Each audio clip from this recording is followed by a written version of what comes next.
to discuss.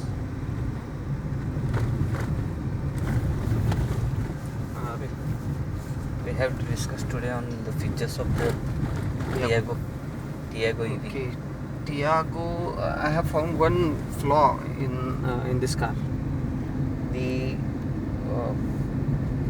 because it's automatic, you don't have a clutch, but the dead pedal is so way towards the left hand side. Have your leg becomes your leg has to be, you cannot put your leg straight. It becomes slightly tilted, which causes some pain or stiffness in the leg. Also, the blower, AC blower at the which is used to cool the footwell area. If you're putting your leg on the foot dead pedal there, you will not get any air on your legs. So you have to shift your leg where the clutch would be for an ice car or for a geared car. So I think that is the biggest problem or a big problem as far as this Tiago EV is concerned. I think all the EV cars has the same problem, that the motor noise or engine noise, nobody is there. Hence we have to hamper on the horn. So horn means you have to use of horn becomes increased, or you have to use more horn. We are facing the same problem. Yes, Quite early. yes, people will not understand or will not realize that the car is coming from behind, even if we reach close to them. So blowing horn or use of horn is inevitable in that case. So use of horn increases as compared to a normal car in case of EV. I can say that it's a bit of a task now. But once you get used to it, you can solve this problem. Once you get used to it, obviously you will not realize that this is a problem, or you will not consider it as a problem. But this footrest problem or dead pedal problem is there. I am thinking of fabricating another dead pedal here, just aside the dead pedal and inside this brake pedal. Did you feel that there is any problem in the interior of the car? No, I think at the interior and even the quality of the interior is good. Before this, I used to drive a Tiago Renault Kwid, which is an entry-level hatchback.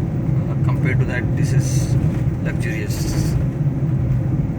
Don't know if somebody has driven a more luxurious car or a bigger car, they might feel that this is small, or quality wise they can have different views. But as far as I am concerned, the quality of the interiors and even the space is good enough. It's very good.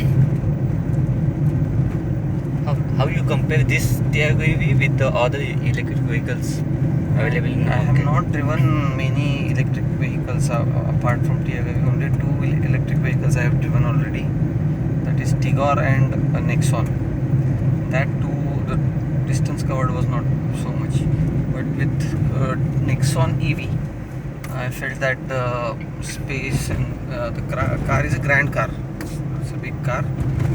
So obviously you will be feeling that you're sitting in a smaller car compared to Nexon. The power and refinement, I think it's better in Nexon compared to Tiago EV. Whereas in case of Tigor, both cars are same interior wise. Only thing that you will get a better leg room in case of rear passengers, and also the boot space is increased. I think those are the only two differences that I can find in case of Tiago and Tigo. So both are the same cars, not much of a difference apart from those 2 points. With respect to Nexon is at a different level. Its power and the even the smoothness is better than Tiago. Space is better. The interiors are at a different level altogether. So that's the difference.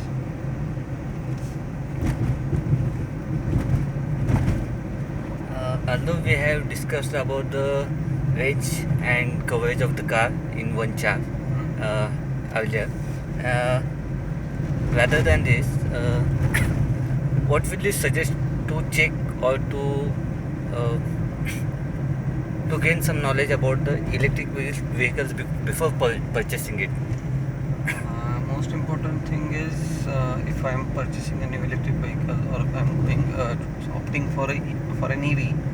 One is the monthly running because the initial cost is high, so the monthly running should be minimum 1,000 kilometers. If we are or if your monthly running is less than 1,000 kilometers, then you can opt for some of the other options even in AMT,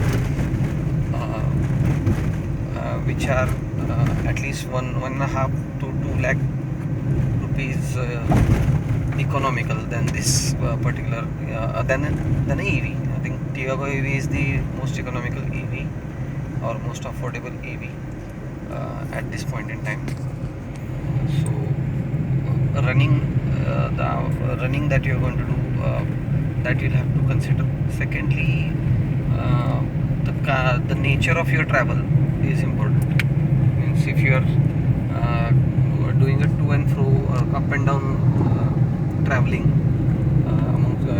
between two places, even if though the places are let's say 100 kilometers apart, every day if your running is even 200 kilometers or so, you can definitely go for this car because easily it will give you around 220 to 250 kilometers range.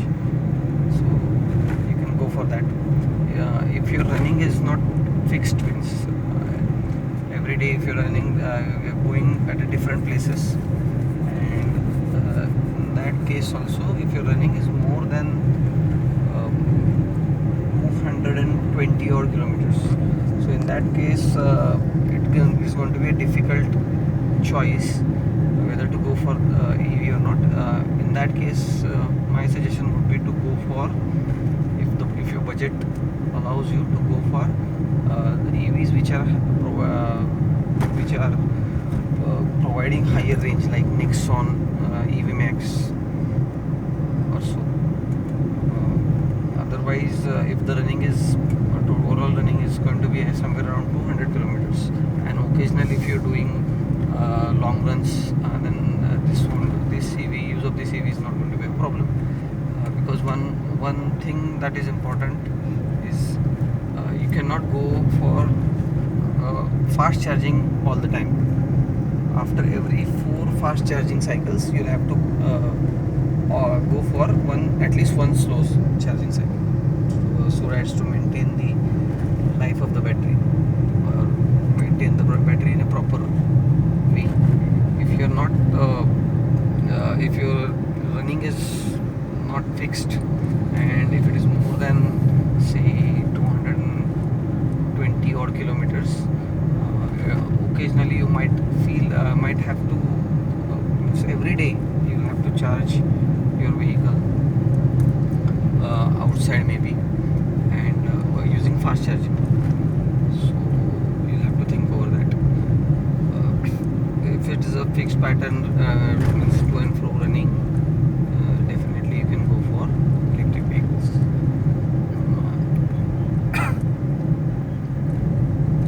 Have any problem with the charging stations during the traveling hours? There are problems with the charging stations till now.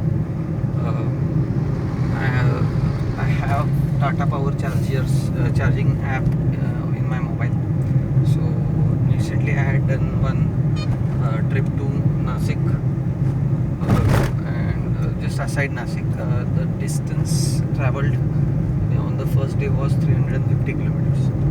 So on the first day, I went and charged my car at a fast charger at Satara, just outside Satara, and then I went up to the my destination, which was just ahead of me, around 150 kilometers away from it only. The charge when I came back, also at the same point in time, I charged in the same location, but the charger was broken and it was not shown on the app. I went to the charger, although I had around 30 odd kilometers range available in my car. Still, you always want to have at least 15 to 20 kilometers range residual in your car. You don't want to consume entire range. You have less than 10 kilometers, less than 10% SOC available, and then you want to travel. You don't want to do that because that will create some anxiety in you. That's why the chargers means the apps need to improve more. They need to show whether the charger is on or not. If it is broken, that should be shown on the charger. Another thing is I was using GPay for transferring money into the Tata Easy Charger app, but there was a problem. I have had to struggle with it for 15 odd minutes just to get the wallet filled, submit my money into the wallet, and then use the wallet to charge. And by the time I transferred the money, 15-20 minutes, and then I came to know that the charger was broken. I had a call with the call center. Even the connecting the call took around 3 to 4 minutes. Well, if you're concerned and then still your time is being wasted, so that's not a good feeling. Luckily, in the same venue, they had another charger available. There was a funny incident happened with that charger also. That was a charge zone charger, and it was started on the same day, I guess. And I went and again I had to submit money into that wallet also. Only good thing about that was with Tata Easy Charger app, you have to pay extra 150 rupees. You have to keep 150 rupees extra in that particular wallet. Means always you're spending more money than required. And with that charge zone charger, that was not the problem. With charge zone, what happened is I submitted money in the charger, and then that charger was again not working. There was a checklist that was coming up on the screen. Although the interface is better than the Tata Power chargers with this charge zone charger and even the charge zone app, I could get the customer service really quickly with the charge zone charger. The person on the other side checked what was the problem. Now there was one issue that I faced, that again with this charger is I had to open, because no one was there for doing the maintenance work. So he asked me to go to the reception of that particular hotel in whose premises the charger was placed. Went there, then asked them for the key of that particular charging unit. It has keys with which you can open the door of that particular charger. Inside that you have all the ECU and stuff and the MCBs of the charger. So went there, around 10-15 minutes went into invested in that, getting the keys from the reception. And the reception person didn't even bother to go up to the charger or send somebody to check whether the what is happening with the charger or something. So I went there, get the key, then went to the charger, then we were on a video call. The person on the other side, there is a call center person, asked me to open the door. Maybe. So I unlocked the door, opened it. So there was a MCB tripped. So then I resetted that MCB, and then I could charge my EV. Means we can say that you have worked for the Tata. No, the Tata Power, they should improve their charges. Should get salary. The Tata EV electric vehicle, no, this vehicle is a very good vehicle. I'm pretty much satisfied with this vehicle still now. But till now, I have done around 3,000 kilometers running in 15 odd days. I think 17 days to be precise. And I think the performance of the vehicle is very good. And the chargers which are this home charger, that the performance of that home charger is also very good. No problem with that. But when you go outside, especially outside your zone, means wherein you used to live, wherein your regular traveling is there. If you go outside that particular zone, you'll have to search for the chargers. Now that's not a big issue. With all the apps, you will directly get the location, or on your map it will be put. But whether the charger is working or not, you will not come to know until you visit the charger and try to charge. Even if you visit the charger, it's not giving you any indication. Only thing is you put the money in the wallet and then you try to charge. Is it mandatory to pay the charging station only by the apps? Yes. No, they have their cards now. Tata Power still have not developed their card. On the app it is saying that it is upcoming. But with the EG charger, charge zone, I've seen there was one person who was charging his car, and he had this card with him. So you just have to punch in the card. Means we cannot use GPay or other money transferring apps to GPay transfer we can money. use. We'll have to use GPay to transfer money into the wallet of that particular app. Okay, wallet. That's the big problem. Means even though if you have money on your account, still you'll have to, if you go to a certain place and you don't find your regular charging station or charging app, so what you'll have to do is you'll have to select another, means download another app, install it, put money into the wallet, and then you will be able to charge. Some of these now I have used only three charging stations.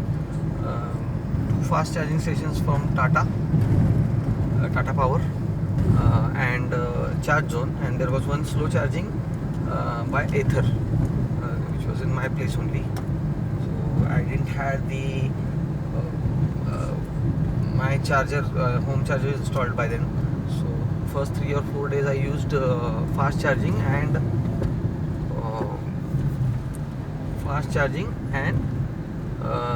the slow Ather slow charging. So Ather slow charger was free completely, but I had to download the app and then use it. So it is always going to be a problem for you. You will have to download the app, fill the wallet and use it. I think there should be an integrated app which will be used for payment. Directly they should be deducting money from UPI. I don't think there is going to be a big problem for them. Directly you, just like you buy something from a shop, or just like you pay for petrol, likewise you can also do the same thing. They should get it to some unified payment interface or something. Okay. Means they are not accept the money directly. They accept only by They are accepting through the wallet. Okay. Means your money is locked in that wallet. unnecessarily. Okay. Any other thing you want to discuss with the audience? Any other thing? If you want to maintain range, what you'll have to do is drive at a constant speed. Try to drive at a constant, steady speed, not constant, but your acceleration and deceleration should be steady. Try to consume less power and maintain your watt hour per kilometers below 100. If you maintain it below 100, easily you will get 250 kilometers plus range. If you maintain it below 80, on the display it will be showing, that was one of the experience that I can share actually. One of my previous charging cycles, my watt hour per kilometer was somewhere around 86 and 87 watt hour per kilometer. That was the consumption that was there, and the range that was shown, estimated range that was shown on my display MID, was 327 kilometers. However, when I drove the car for 2 days, the charge was brought down to 33 kilometers when I again charged my car up to 100%. But for that particular charging cycle, I calculated the distance traveled, means per kilometer distance traveled, and from that I could calculate the 100% distance traveled for 100% of charge. So it was coming somewhere around 278 kilometers.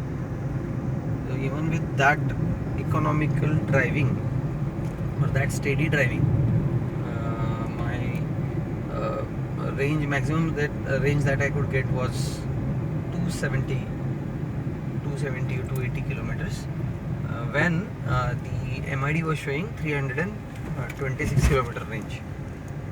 Mind you, the claimed range by Tata Motors is 315 kilometers. That is the, I think it is ARAI or MIDC standard range.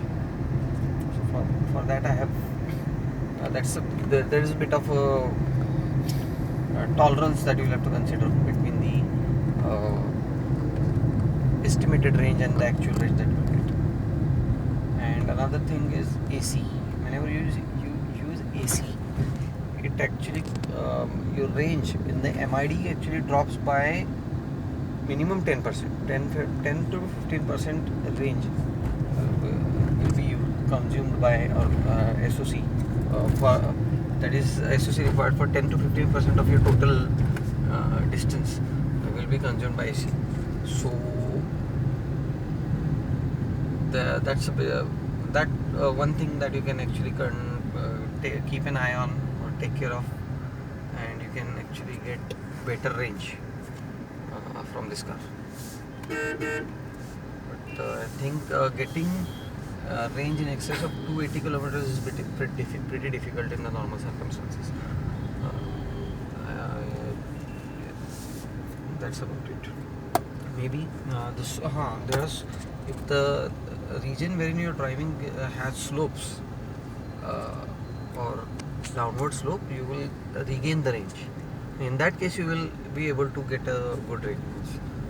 You might get even in excess of 300 kilometers, 315 kilometers easily. Only thing is the slope. You will have to travel, always have to travel downwards, down the slope. Means we have to go to beneath the earth's surface. No. The slope has to be downward. If you're traveling up a mountain, you're going to get lesser range. Consumption will be more. While going upward to the hill, to the top surface of the hill, you will get the maximum power consumption, and downward journey, you will get better range. Yeah. I had traveled to one of the places near Kolhapur. So there, when we went up, the range that was showing in my car, estimated range was showing in my car was 50 kilometers. And then I drove, I think at least 30 odd kilometers, and the range which was shown, even after 30 odd kilometers distance covered, the range shown was 107 kilometers.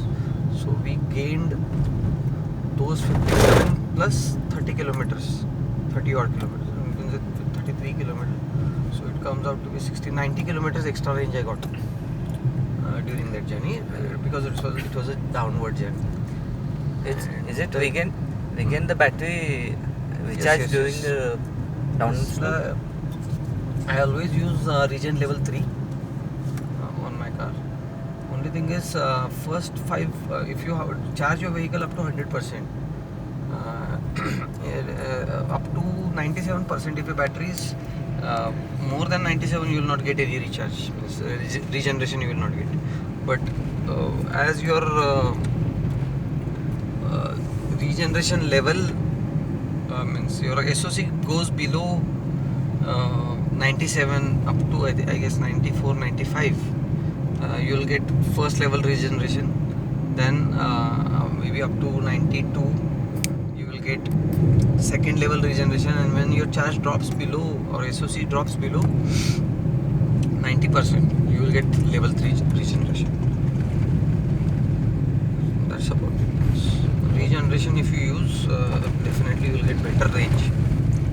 Still I have not used, I have had to experiment that, traveling without regeneration, zero level regeneration, and see what difference it makes. So I have not done it till now, but I'll try to do it just to experiment and see what impact it has.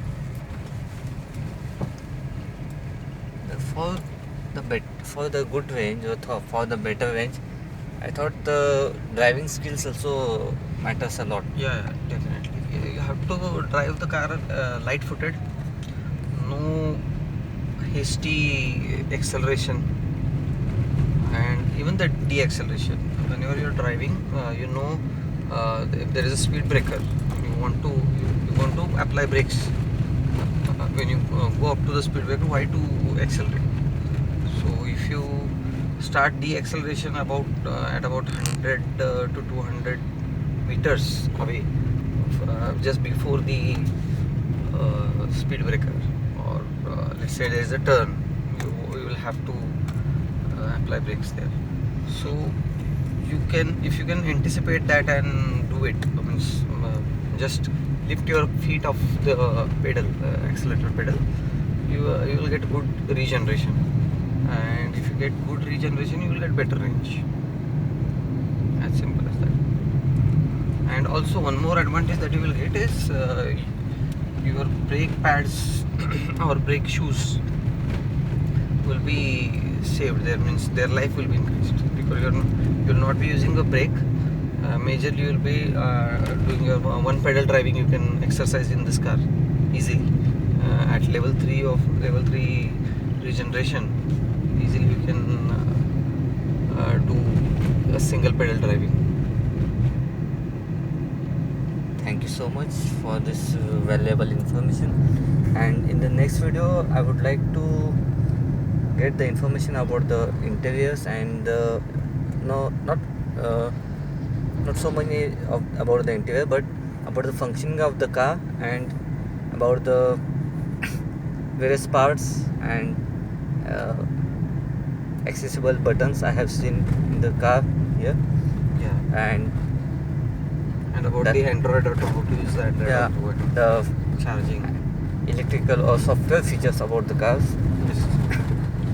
Definitely we will have a chat on that also, a detailed chat. Okay, thank you for your valuable time.